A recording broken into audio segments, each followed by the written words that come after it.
Lake Pagoria.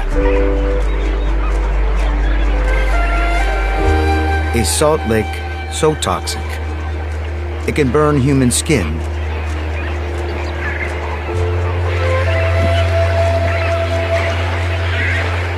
But for a thick-skinned flamingo, it's paradise.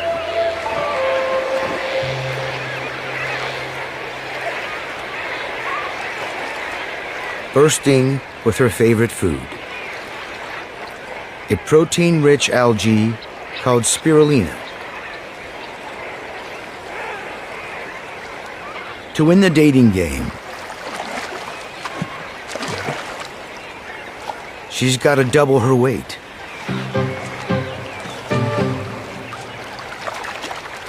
Through her sieve-like beak, she slurps up 80 gallons of algal soup every day.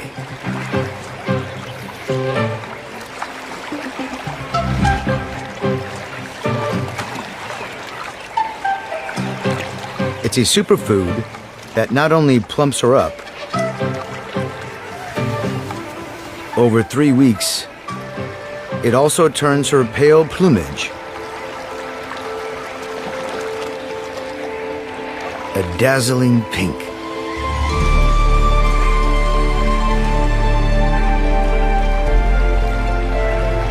Her transformation is complete.